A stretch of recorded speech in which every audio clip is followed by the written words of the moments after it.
இப்போ நான் கடலை ஊற போட்டு ஒரு 8 மணி நேரமாக ஊற போட்டு எடுத்துருக்கேங்க. இப்போ அதை வேக வச்சு எடுத்துக்கலாம். அதுக்கு முன்னாடி நம்ம கொஞ்சமாக பூண்டு, இஞ்சி, கொஞ்சம் சின்ன வெங்காயம் எடுத்துருக்கேன். இப்போ இதை நம்ம இடித்து எடுத்துக்கலாம் ஒன்றும் பாதியமாக.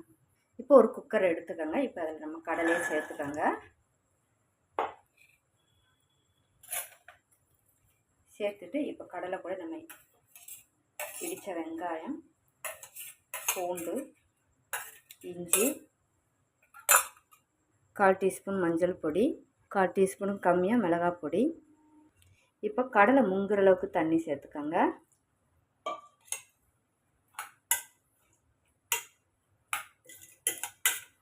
ஸ்டவ் ஆன் பண்ணிவிட்டு இப்போ ப்ரெஷர் போட்டு விசில் விட்டு எடுத்துக்கோங்க. ஊற போட்ட கடலைனால ஒரு 2 விசில் விட்டு எடுத்துக்கோங்க போதும். இப்போ நான் கோதுமை மாவு ஒரு பவுலில் எடுத்துருக்கேங்க. இப்போ 4 பேர் சாப்பிட்றதுக்குண்டான அளவுக்கு நான் எடுத்துருக்கேன். தேவையான அளவுக்கு உப்பு, 1/2 ஸ்பூன் சீனி. இப்போ இதை நல்லா கலந்து விட்டுக்கோங்க.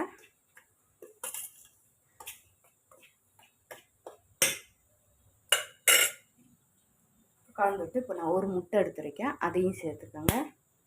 நம்ம அந்த பரோட்டா டேஸ்ட்டில் சப்பாத்தி இன்றைக்கி நம்ம செய்ய போகிறோங்க. அந்த டேஸ்ட்டு கொடுக்கும், அதனால நான் முட்டை சேர்த்துக்கிறேன். இப்போ ஒரே மாதிரி சும்மா நம்ம சாதாரணமாக மாவை பிசைஞ்சு சப்பாத்தி போடுறது, இந்த மாதிரி கொஞ்சம் சேஞ்ச் பண்ணி கொடுக்கும்போது நமக்கு அந்த பரோட்டா போட தெரியலனாலும் பரோட்டா டேஸ்ட்டு நமக்கு அந்த சப்பாத்தி கொடுக்குங்க. அதுக்காக தான் முட்டை சேர்த்துக்கிறது. இப்போ இதை நம்ம கலந்து விட்டுக்கலாம். 2 ஸ்பூன் அளவுக்கு எண்ணெய் சூடாக்கி எடுத்துருக்கேன், அதையும் சேர்த்துக்கோங்க. சேர்த்துட்டு கலந்து விட்டுக்குங்க. கலந்துட்டு நான் வெதுப்பாக தண்ணி சூடாக்கி வச்சுருக்கேங்க, அதையும் சேர்த்துக்கோங்க. கொஞ்சம் கொஞ்சமாக சேர்த்து விட்டு பிசைஞ்சு எடுத்துக்கோங்க. ஒரே இதை ஊற்றினா தண்ணி கூடி போயிடும். அதுக்காக தான் நான் சொன்னது. பிகினர்ஸ்க்குலாம் இந்த டிப்ஸு யூஸ்ஃபுல்லாக இருக்கும். என் சேனலை சப்ஸ்கிரைப் பண்ணி வச்சுக்கோங்க. பிகினர்ஸ் பார்க்குறீங்களாக்க சமைக்கும்போதே ஒரு சில டிப்ஸ் எல்லாம் நான் சொல்லுவேன், முக்கியமான டிப்ஸ். அப்போ உங்களுக்கு யூஸ்ஃபுல்லாக இருக்குங்க.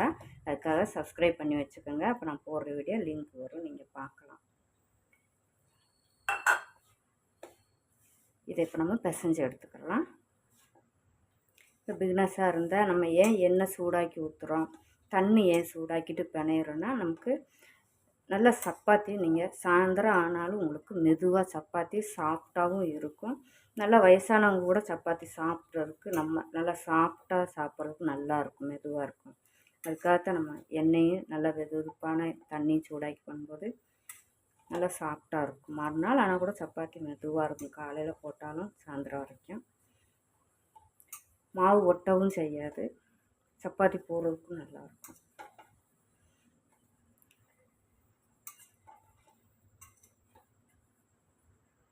இப்போ மாவு நல்லா நம்ம பிசைஞ்சு எடுத்தாச்சுங்க. நம்ம கோதுமை மாவில் எந்த டிஷ்ஷு பண்ணினாலுமே நமக்கு ஒரு 10 நிமிஷம்னாலும் ஒரு 1/2 மணி நேரம் மேக்ஸிமம் நமக்கு ரெஸ்ட்டு கொடுத்தா தான் அந்த டிஷ்ஷு நல்லா இருக்குங்க. மாவு ஊறி வரும்போது அந்த ரெசிபி நமக்கு சாப்பிட்றதுக்கு நல்லா டேஸ்ட்டாக இருக்கும், சாஃப்டாகவும் இருக்குங்க.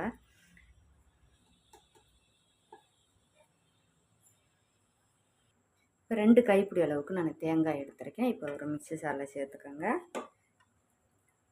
சேர்த்துட்டு ஒரு கப் தண்ணி ஊற்றி பால் எடுத்துக்கலாம். இப்போ கடாய் வச்சுருக்கேன். இப்போ எண்ணெய் சேர்த்துக்கோங்க. கடலைக்கு தேவையான அளவுக்கு 1 டீஸ்பூன் சோம்பு, ஒரு பட்டை. இது கூட பாதி பெரிய வெங்காயம் கட் பண்ணி வச்சுருக்கேன். பெரிய மிளகான்றனால நான் பாதி மிளகாய் எடுத்துருக்கேன். கொஞ்சம் கருவேப்பிலை சேர்த்துட்டு இப்போ வதக்கி விட்டு எடுத்துக்கோங்க ஒரு 2 நிமிஷம். இப்போ இதில் நான் 1 ஸ்பூன் மல்லிப்பொடி, ஏற்கனவே நான் மிளகாப்பொடி போட்டு வேக வச்சுருக்கோம், பச்சை மிளகா, அதனால் காரத்துக்கு கம்மியாக நான் மிளகாத்தூள் 1 டீஸ்பூன் அளவுக்கு எடுத்துருக்கேன். மட்டன் மசாலா 1 ஸ்பூன் எடுத்துருக்கேன். இப்போ அதையும் சேர்த்துக்கோங்க.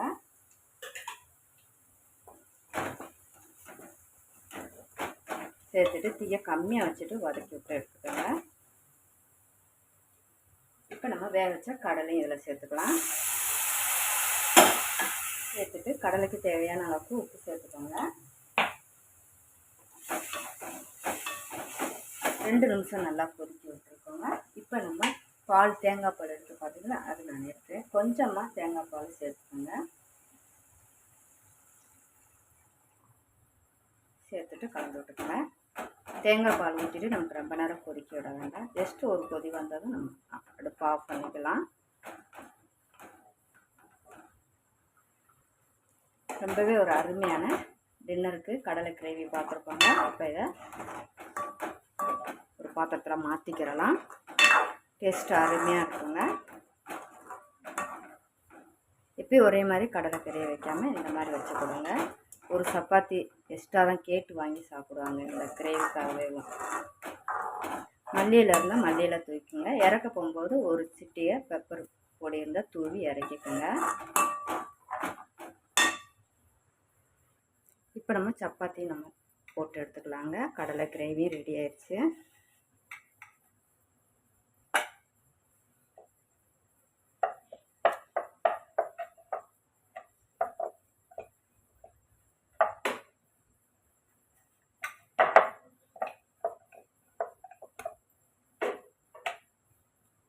இப்போ இதில் கொஞ்சமாக லைட்டாக அப்படியே மாவு தூவி கொடுத்துக்கோங்க.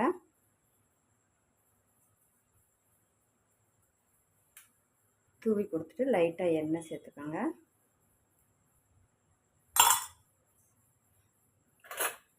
கைட்டுனாலும் நீங்கள் பருத்தி கொடுத்துக்கலாம், இல்லைம்மா இந்த ப்ரெஸ் இருந்தால் இப்படி தடவி கொடுத்துக்கோங்க.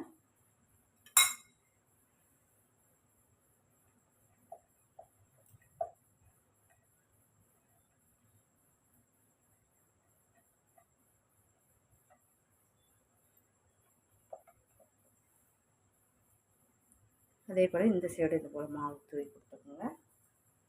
தூவி கொடுத்துட்டு எண்ணெய் ஸ்ப்ரெட் பண்ணி விட்டுக்கோங்க.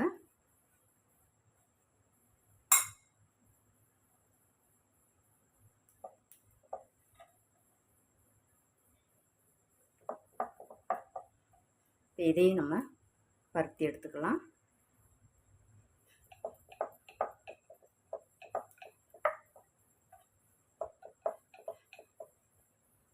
இப்போ நமக்கு தோசைக்கல்லும் சூடாயிடுச்சுங்க. இப்போ போட்டு எடுத்துக்கலாம். இப்போ சப்பாத்தியை நம்ம திருப்பி போட்டுக்கலாங்க.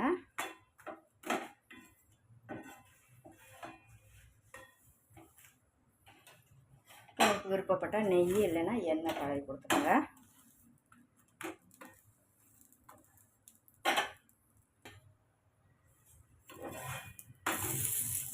அதே போல் இந்த சைடு எண்ணெய் தடவி கொடுத்துக்கோங்க.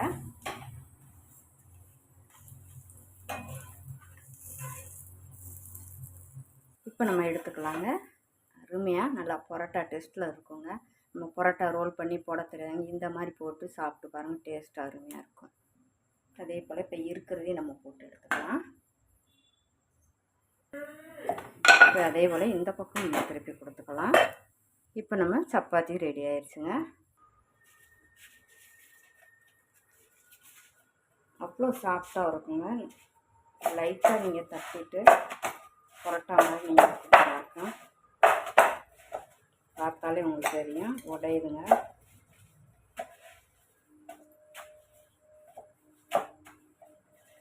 லேயர் லேயராக இருக்குங்க. அவ்வளோ சாஃப்டாக இருக்கும் பார்த்தீங்களா.